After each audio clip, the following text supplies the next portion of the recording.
Bueno, pues estamos aquí en el mostrador con un compañero que ya conocemos, que es Gregorio Viera, histórico activista de los derechos LGTBIQ+ en Canarias, y que además está aquí con nosotros porque ha recibido varios reconocimientos por su trayectoria en defensa, pues, de la igualdad y la diversidad.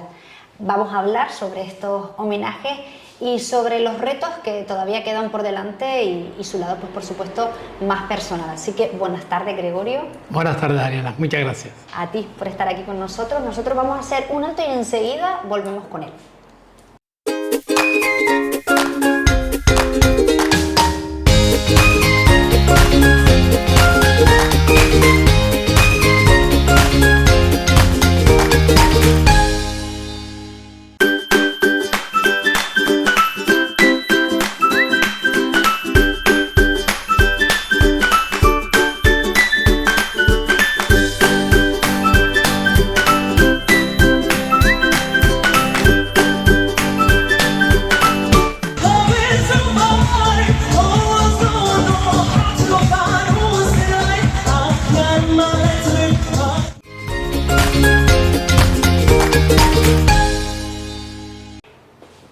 Gregorio, todos te conocemos, pero para aquella que todavía no nos esté viendo ahora por primera vez, ¿quién es Gregorio Viera? Pues Gregorio Viera es un hombre comprometido de hace muchísimos años con los derechos humanos, sobre todo más arraigado en la diversidad y, por qué no, también en la lucha contra la violencia hacia las mujeres. Siempre me ha caracterizado por ser una persona muy comprometida socialmente, luchando siempre por los derechos que nos existen a todas las personas por el mero hecho de ser persona, ¿no? Que es uno de los principios básicos de la ONU. En apenas una semana has recibido, pues, dos importantes reconocimientos por tu trayectoria. ¿Qué ha significado para ti estos homenajes? Bueno, la verdad es que ha sido una gran satisfacción los dos, uno más que otro. Primero, el que otorgó Gamá, porque eso fue por una trayectoria personal y fue por elección, no fue porque un jurado eligiese que yo fuese la persona, sino que fue lo que llaman la aportación de la comunidad, en la cual decidió por votación el premio, pues, a una persona activista durante muchísimos años, política, comprometida y demás, y entonces decidieron por mayoría, pues por una gran mayoría. Si esa mayoría se hubiese llevado, por ejemplo, al municipio de Telde, yo tendría hoy sería concejal del Ayuntamiento de Telde, pero por votación popular, porque fue una mayoría de un 51% de las personas que votó. Y eso es un premio que a mí me congratula mucho. ¿Y el segundo reconocimiento? Fue de una concejalía de Igualdad y Diversidad del municipio de Santa Lucía, Olga Cáceres, que es la concejala. Ella creyó conveniente y así lo aportó al jurado, en la cual quería reconocer, pues, al primer hombre que había sido concejal de Igualdad en Canarias, del municipio vecino que es Telde, y también por la diversidad y por la ayuda que en ese año, en el 2015, que comenzábamos los dos, pues le eché para que comenzara ella con la iniciativa de lo que luego sería la Color Week Ram de Santa Lucía, que es la Semana del Orgullo. Ajá. Y por eso fue ese reconocimiento que me llenó mucho de satisfacción también. Pues enhorabuena por ambos reconocimientos, que Muchas creo que gracias. son bastante merecidos. Más gente como tú, Gregorio, por favor. Muchas gracias. Muchas gracias. En las últimas declaraciones has advertido el auge, ¿no?, del discurso del odio. ¿Crees que estamos viviendo un momento de retroceso en los derechos, sobre todo en el colectivo LGTBIQ+? Es que tenemos que hablar entonces de la percepción y de lo que ocurre realmente. Realmente las leyes a nivel nacional están haciendo leyes de avance para la comunidad LGTBIQ+. Sin embargo, luego vemos que en otras comunidades gobernadas por ciertos grupos políticos hay un retroceso en cuanto a los derechos feministas y a los derechos del colectivo. Sí, ahí existe una inoculación en las redes sociales de odio, y tú ves ahora que hay muchísimos comentarios de muchísima gente homófoba y transfóbica, en la cual, pues, se critica ya no solamente la orientación y la identidad, sino el color, qué lengua tiene. Vamos al Campeonato Mundial de Fútbol ahora mismo, ¿no? ¿Qué está ocurriendo con los jugadores de color que nacieron en España, por cierto? Que son nacidos en España, que no son ni siquiera migrantes, que aunque fuesen migrantes tendrían el mismo derecho, pero naciendo en España resulta que vertemos odio menos cuando nos interesa. Si marcan goles o traen dinero, Exacto. están bien recibidos, pero si no, no. Y yo creo que las redes nos están haciendo un flaco favor para la expansión del odio y se está viendo pues en todas las personas que se han ido armarizando poco a poco por miedo a lo que pudiese ocurrir, ¿no? Cierto, y además es lo que hablabas, ¿no? Que en las redes sociales cualquiera puede Sí. hablar y puede comentar, y esto de la libertad, ¿no? Sí. Se habla tanto y Sí. a veces creo que traspasamos una ligera línea o una gran línea de lo que es Fíjate. la libertad de expresión con lo que es el insulto y mofarse por mofarse. Creo que Sí, al final... fíjate tú si hay una muestra de generosidad que te implica a ti. Una muestra de generosidad por alguien que es de tu familia, que tu hermano escribió un artículo precioso en Tela Cierto. Actualidad sobre el armario que tuvo que pasar y lo que no pudo desarrollarse como joven, como adolescente, por ese miedo que tenía a lo que se podría decir, ¿me Cierto. entiendes? Y eso que no había redes sociales. Hoy en día imagínate lo que puede ocurrir a una persona. Esta historia, y a mí me conmovió la historia porque fue una historia real, una historia cercana. Totalmente, Que interiorizó una orientación por miedo al rechazo de lo que piensa, y no de su entorno familiar, sino era peor, era del entorno que tenía alrededor, que la sociedad era agresiva con respecto a poder desarrollarse.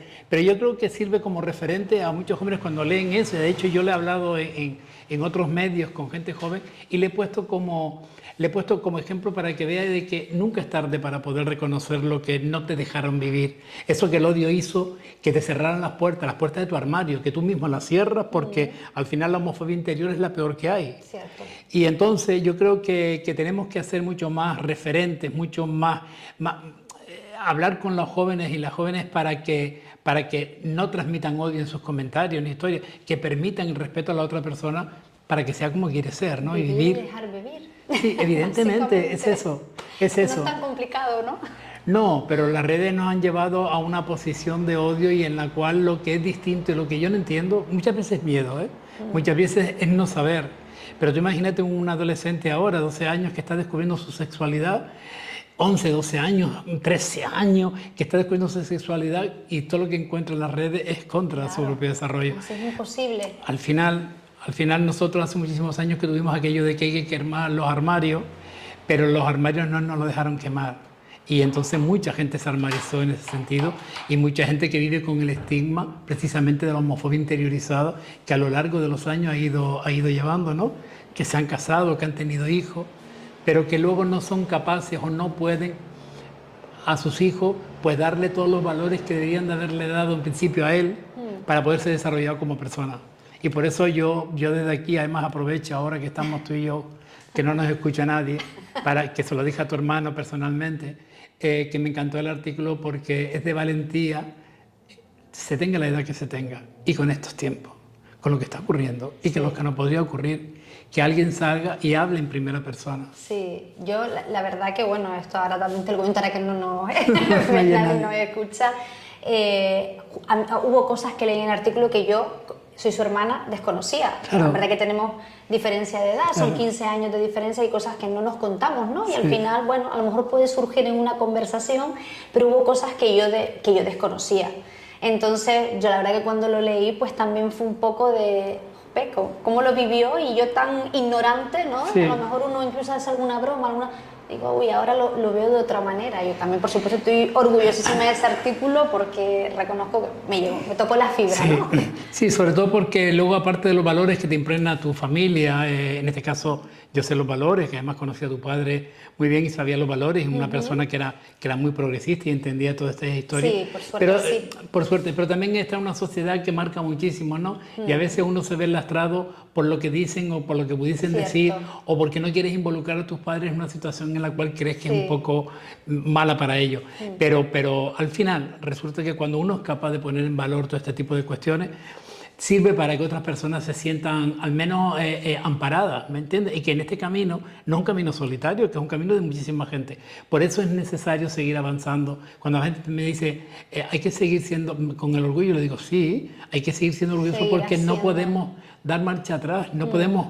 Las leyes las aprueba un parlamento, el Poder Legislativo, pero es que también las quita el Poder Legislativo. Claro. La gente no sabe o no se ha querido, yo creo que no se ha hecho una idea clara de que las leyes las da un parlamento por mayoría, pero es que también las puede quitar.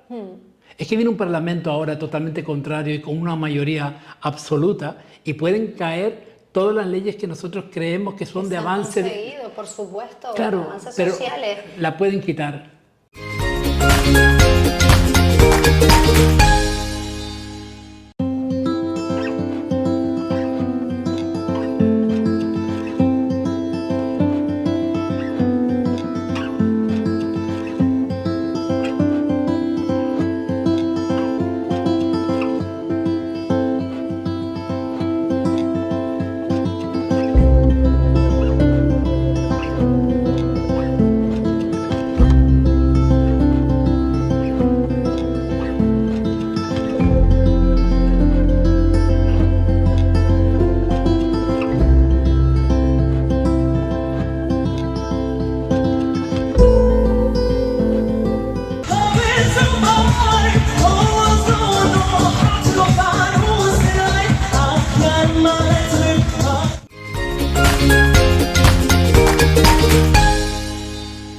Es que yo justo la invitada anterior hablábamos un poco de eso, de que la gente joven ahora cree que lo que tenemos lo tenemos porque Sí, que se mantiene, y sí. punto. Y quizás por eso a lo mejor vemos que, que la gente no se Claro. está moviendo como quizás desde mi punto de vista creo deberíamos movernos, ¿no? Por ciertas cosas que Claro. creo que las estamos viendo venir y hasta que no nos llegue y no nos quede en la cara, Sí. pues no pasará. Y es verdad.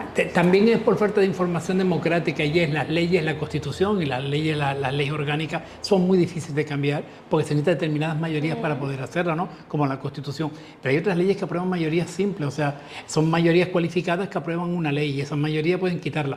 Un ejemplo que ha ocurrido a nivel mundial de lo que ocurrió en un derecho es el aborto en Estados Unidos. El aborto en Estados Unidos, que era algo que estaba asentado en todos los estados, empezó a decirse ahora que querían eliminar el derecho del aborto de las mujeres después de 50 años. Con lo cual... Y hay ciertos programas políticos en este país que lo dicen claramente también. Y que sus comunidades autónomas han ido hacia atrás. Mira lo que ocurrió ahora en Almería, por ejemplo, con esto de que decían lo de que el cambio climático es mentira y historias que son pamplinas. Mira al final lo que va ocurriendo. Mira aquí los tiempos que van transcurriendo en Canarias, que van cambiando. Yo creo que tenemos que estar ojos visores, no permitir que fuerzas reaccionarias quiten derechos. Yo entiendo que las mayorías democráticas, tú tienes que asumir una mayoría democrática y que tienen que legislar y su ideología está ahí. Pero hay que tener cuidado con eso. Cuando las leyes lo que intentan es cercenar derechos de mayoría, hay que tener cuidado y no permitirlo y tenemos que ser resistentes a ello. Por eso es una clara resistencia democrática a que no nos quiten los derechos que hemos conquistado como avance. Eso no nos pueden quitar. O al menos no debemos permitir que nos lo quiten. Que no lo quiten. Gregorio, ¿qué mensaje? Bueno, antes comentaste algo, pero ¿qué mensaje le darías a un joven o una joven que aún pues eso tiene miedo a mostrarse tal y como es? Miedo vamos a tener siempre. Yo soy, con la edad que tengo miedo, pero hay que ser resistente a eso. Hay que luchar y hay que ser consecuente con uno que tu identidad y tu orientación es tuya. Nadie tiene el derecho, ni tus padres, ni tu familia, ni la sociedad, a revertir algo que es tu propia decisión. Y entonces tu orientación y tu identidad, ¿que tendremos miedo? Sí. ¿Que vendrán oscuridades? Sí, pero siempre hay una luz. Y si te falta esa luz, búscanos. Busca gente que sea capaz de abrirte esa ventana, esa luz, encenderte esa luz, para que veas que hay mucho más allá. Porque en esta vida venimos 3 días. Y para los 3 días hay que ser felices lo más posible. Por favor. Porque si no, empezaríamos a venir la época de tinieblas y esa no podía ser. Y menos una persona que está comenzando ahora a salirse de su propio armario. Yo creo que es injusto que volvamos a nuestros hijos y a nuestros nietos a volverlos al armario. Nunca más. Por favor. Gregorio, ahora hablando ya un poquito más a nivel personal, estamos ya llegando al final de esta charla, porque más que entrevista es una charla.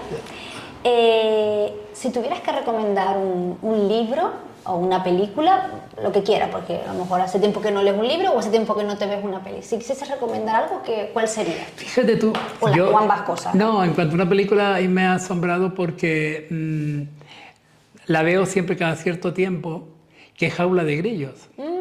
Jaula de Grillos es una comedia. Muy buena. Es una comedia. Sí, es una comedia que es muy divertida, pero tiene un mensaje súper bueno. Es la parte en la cual van al cementerio porque se enfadan y van al cementerio y empiezan a hablarse y le dice, no, te voy a dar la mitad de lo mío. Y le dijo, no, mi casa esté donde estés tú. Y estaban en el cementerio. Yo creo que es una de las películas que simboliza muchísimo la lucha de una pareja, uno con hijo, el otro sin hijo, uno comediante, el otro no. Simboliza la lucha del activismo y sobre todo cómo se conforma luego una pareja que forman ya vida con un hijo que no es suyo, pero que es de ambos. Claro. Yo creo que es una de las películas que yo más veo, que luego hay muchas películas muy sesudas, de mucho peso sobre homosexualidad, toda la historia, pero yo creo que para comenzar es una de las películas que te llegan y que abren el armario y dices, por fin puedo respirar y salir. Es una de las películas que a mí me ha encantado y a lo largo. Y además un ratito que también hace falta. Pero sí, es una forma diferente. Yo ya la he visto hace tiempo que no la veo, la verdad. Pero fíjate, esa película la conocí por mi hermano precisamente, y mi madre también, y es verdad que... Sí, es una película que me ha encantado mucho, que tenemos mucho... Y la verdad que para el año que fue hace muchos años ya, tiene una temática... Y además, la hipocresía entre una sociedad en la cual el legislador, que era el padre de ella, pues, ¿me entienden? Cómo intenta cambiarse y al final, mira, es una historia en la cual se mezcla todo, que es una comedia, pero que está muy bien. Y ahora no estoy leyendo nada, las circunstancias personales hacen que, en fin, leo mucho en internet, pero todo lo que leo es en función de mejorar la estabilidad personal, el bienestar, ¿me entiendes? Y cosas así. Y entonces no estoy leyendo ningún libro en concreto. Pero siempre es buena la lectura, ¿eh? Hombre, siempre es buena, por eso siempre, hay momentos que uno no siempre, está, pero bueno, siempre, que entiendo que... Por eso te decía que sin compromiso alguno, porque no vamos a tener aquí entrar en un debate. Sí. Bueno, y ya hay una cosita que te voy a pedir al final y sí comentarte. La anterior entrevistada que estuvimos aquí, que fue en este caso María Eugenia Melián, nos comentaba, nos hizo una pregunta ciega para el siguiente invitado, que en este caso pues te ha tocado a ti. Y ella comenta qué tiene que hacer un político, y además tú estuviste muy dentro del mundo de la política, qué tiene que hacer un político o una política para volver a enamorar al votante. Porque cree que, bueno, ella considera, y creo que en eso también estamos de acuerdo, que estamos como muy desencantados, ¿no? En general la sociedad está como muy desencantada con los políticos, no con la política, sino con los políticos y las políticas que ejercen sus cargos. Yo creo que tiene que ser honrado, pero no hablo de honradez en la parte económica, que también, hablo de ser honrado con uno mismo, de ser uno realmente auténtico y decirle a la gente no lo que quiere escuchar, sino lo que realmente tú piensas y hasta dónde puedes llegar y hasta dónde pueden caminar juntos para sacar, por ejemplo, esta ciudad adelante. Lo que no se puede hacer es engañar continuamente, es poner una cara cuando realmente estás pensando otra. Lo que no puedes hacer es no ser honrado contigo mismo. Tú no te puedes levantar ahora e intentar cambiar un argumento porque alguien te ha pedido que lo cambies por algo. La gente está harta de esa política. Es la política del postureo. Cuando hablamos ahora del TikTok y de todo ese tipo de esto, es esa postura del postureo. Yo no quiero ese tipo de cara. Yo quiero que me digan las cosas a la cara. Hay cosas que pueden ser y hay cosas que no pueden ser. La ciudad de Telde, su ciudadanía, la ciudadanía no son niños chicos. Las cosas hay que decirles como son. Lo que no podemos tratar como fue niños chicos en que no pasa nada o todo se va mejorando. No es verdad. Usted sea honrado, diga lo que usted piensa. Evidentemente que tienes que equilibrar las cosas para poder decírselas según a quién. Pero la gente prefiere que escuchar la verdad. Totalmente. Y no se trata de decir tu verdad, porque los políticos tenemos una verdad.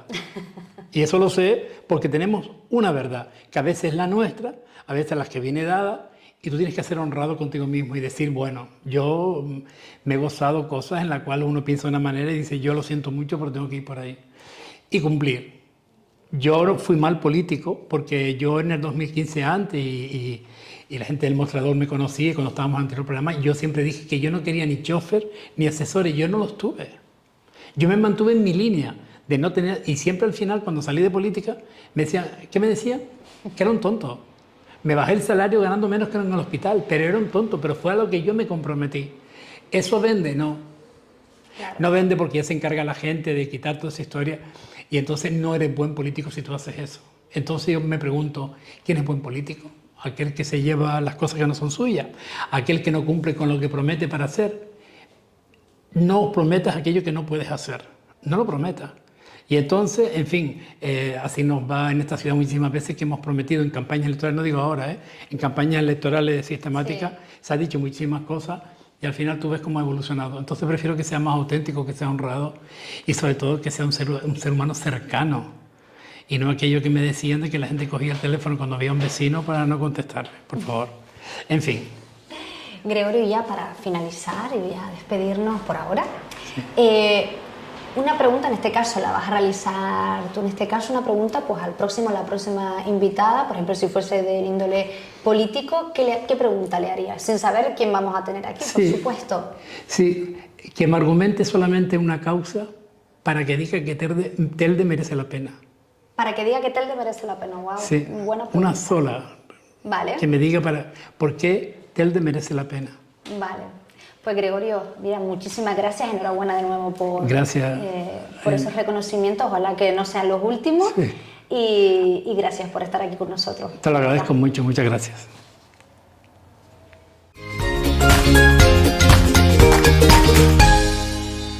Oh,